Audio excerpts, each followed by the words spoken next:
Hello everyone and welcome back to the weekly Tottenham news review with me, leader Dorset Spur.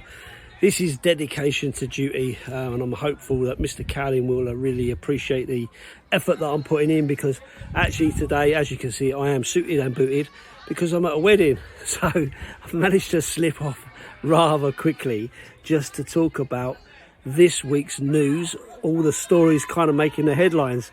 And I have to say, after last week, I was really worried about what I could talk about this week. But of course, it's been a far better week than it was last week. After the debacle of the Morgan Gibbs-White situation, it felt like we were in for a really poor week. But actually, things have started to look up. So, obviously Tottenham are out over in Hong Kong, or they were over in Hong Kong. And we got to play Arsenal in a pre-season friendly, a match that nobody really gave us any kind of any hope really. They thought that we were going to get absolutely smashed, bearing in mind we've only had one player in. But in the end, we made a good account of ourselves and we did what we needed to do, and we finally got that win. Absolutely brilliant. Totally outnumbered in the stadium with Arsenal fans, as we could see. Red is a massive colour out in Asia, so no surprises that Arsenal, Man United and Liverpool are the big teams out in Asia. But really good to see a really good showing from Tottenham fans all around the Asian area. You know, from kind of Singapore coming over, Hong Kong, Mongolia I've seen. You know, so a lot of Tottenham fans going out there to enjoy seeing their first North London derby. Decent game, to be fair. I don't think we can complain about the game. I thought we'd give a fairly good account of ourselves. Arsenal did have a lot of time right at the beginning of the game, a lot of effort and a lot of possession and so on, few chances even, but actually didn't go too badly. We weathered the storm, and I think in the end it ended up a fairly even contest by all accounts. So happy to see Tottenham win.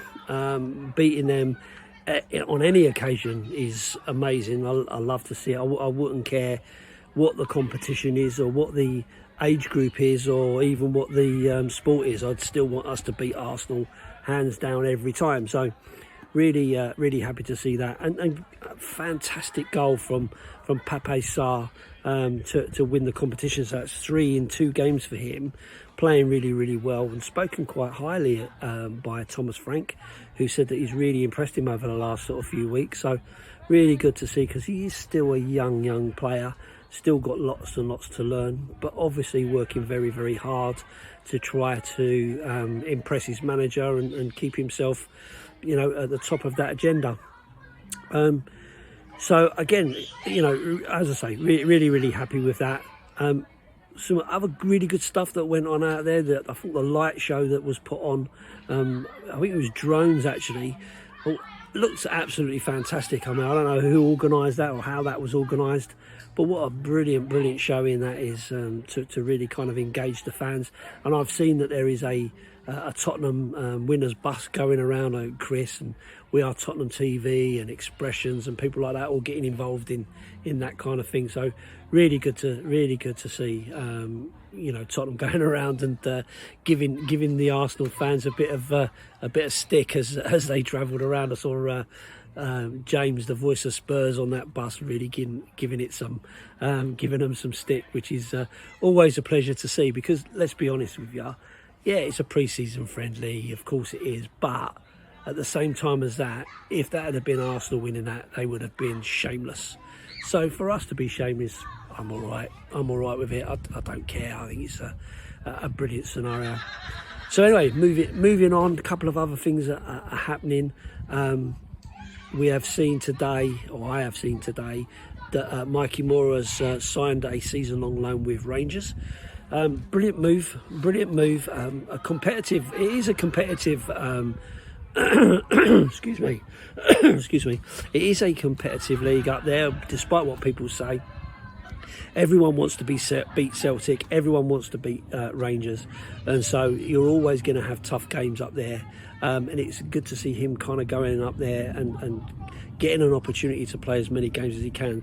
Fingers crossed that happens for him. Gives him that experience and gives him that kind of drive to keep going. I mean, Rangers are a massive club with big support. So it'll be, I'm sure they'll absolutely love him up there. And he is such a class player.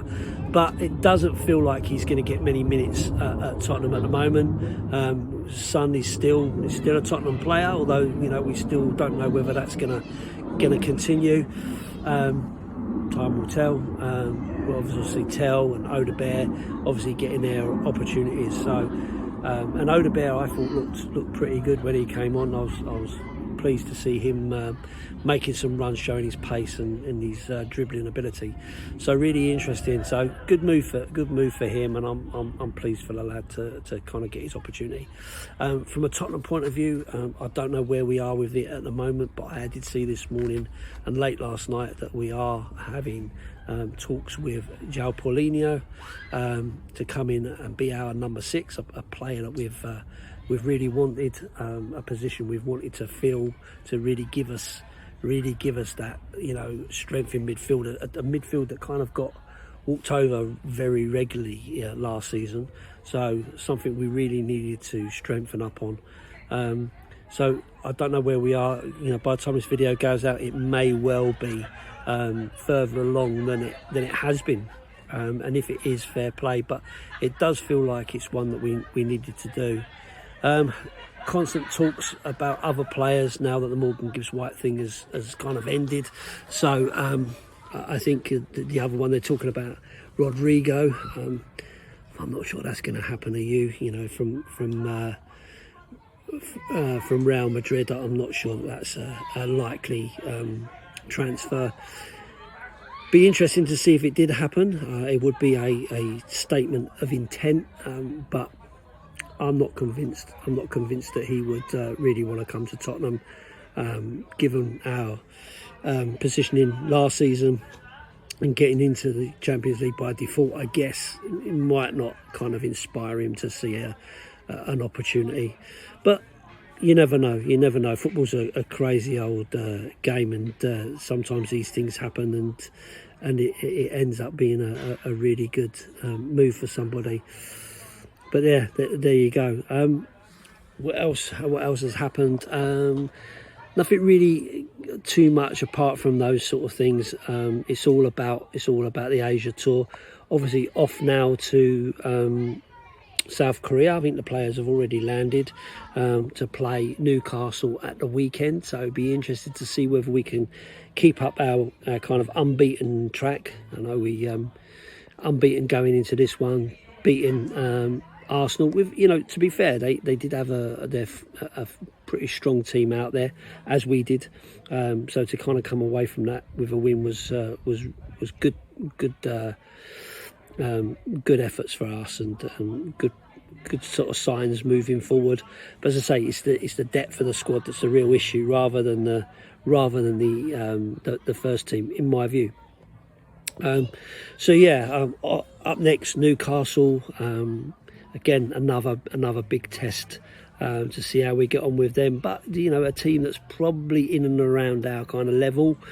They've had the better of us a few times and embarrassed us a couple of times. But I'm hoping that, you know, pre-season wise, we can give a better account of ourselves and kind of get that, you know, the winning mentality instilled in the players and so on. And then after that, of course, moving on to games against Bayern Munich. So be interesting to see how Tottenham get on against Harry Kane. You know, be interesting to see him back playing against his old teammates and so on. But like I say, it is pre-season, so you know it's all about fitness. It's all about learning and developing.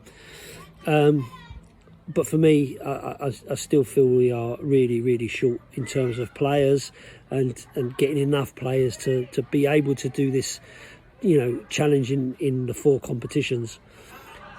I think that Daniel Levy has really kind of made a rod for his own back with that statement, because everyone is now going to go, well, you know, you said you wanted to compete in everything, but you've now got to do what you need to do.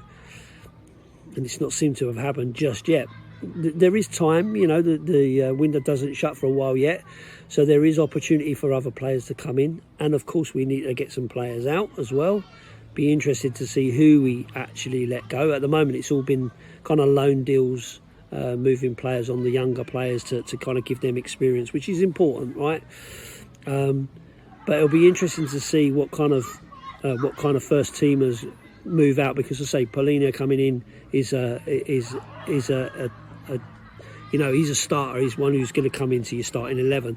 Now maybe he doesn't play it all every game, and maybe you use him tactically depending on where you are or whatever, or what's happening in that game. But of course, you know, we still need more recruitment. So I think the emergence of Jed Spence over the last couple of seasons has been amazing. I think for me, he works so much better on the left-hand side. So for me, maybe we don't need a left back cover. Maybe we need a right back cover. And I know that Jed Spence can play both positions, but for me, he seems to be better off the left than he is off the right. So I don't know. We'll see. But for me, we are still very short. I'd say Palhinha comes in, great. Kudos on the right. I think he's been excellent since he's came in. Shown a real difference for what he can do. And maybe that will give. Maybe what that does is it gives Johnson an opportunity to play a bit more centrally as a striking option off of the main striker, because I think, you know, his ability to pop up in the right places at the right time, I don't think you can deny that. It's just these other attributes that don't seem to fit very well with as a right winger. But kudos really showing that why we kind of paid the 55 million for him and went for it. But say Palhinha in at kind of 6, another player in that midfield would be great. Someone who can cover for Maddison, someone who can cover for Kulusevski, because there's only 2 options we got, and both of them tend to get injured, as we've seen. And someone on the left hand side, because we've got Son, we've got Tell, we've got Odebear. Is Son going to be with us? The talk isn't dissipating, and with Frank not naming Sonny as the captain at this moment in time, makes me feel like there is still an opportunity for him to move on. I might be wrong, but I can just see it happening. I don't know, but we'll see. We'll see where we go from here. Anyway, look, I'm going to keep it short today because, as I say, I am at a wedding and I really should be getting back and socialising. But I wanted to kind of just give us an update, my views on where we are at the moment in time. But let me know your views. It'd be good to hear from you. If you don't subscribe to Chris's channel, please do subscribe. It doesn't cost you anything, and it would mean the world to Chris. Helps the algorithm and so on.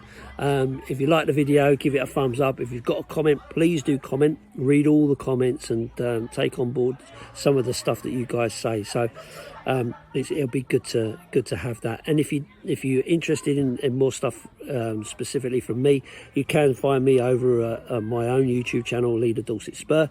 Please come over there and subscribe and watch some of the videos over there. I'll be glad to have you on board. But anyway, I'm going to leave it there. And as always, I'll leave you with up the Spurs. Hey everyone, I just wanted to add a little bit to the end of the video. Basically, whilst I was doing my video yesterday, the news hadn't broken, but waking up this morning to the news that Heung-Min Song is leaving Tottenham in this summer period, felt it needed mentioning. Whilst I'm really sad that Son has decided to go, I think it is absolutely the right thing to do. A new challenge after achieving what he wanted to achieve at Tottenham. The fact that he showed all the loyalty that he did, sticking with us when many other players didn't, I think it shows the real character of the man. He came to Tottenham a very young man, and he'll be leaving as a legend. Certainly in my eyes, He's broken many, many records and become an absolute world superstar. And I think if he does go off to the States, to the MLS, I think really, really good deal for him. I think the MLS really, really benefit from a player of his stature going over there, the top Asian footballer of all time. I think it will do their league the world of good, and will do LAFC the world of good. And for me, I just wish him all the best for the future. I hope that one day he will come back to Tottenham and be able to, you know, be an ambassador or something like that, so that we don't ever lose touch with him as a man, because as a human being, I think he is one of the best. A player that is loved by players and fans from all different clubs, not just Tottenham, but all different clubs will have if nothing, a begrudging respect for him. So for me, sad day, but the right decision, and I wish him all the very, very, very, very, very best for the future. Came a boy, left a legend. Up the Spurs.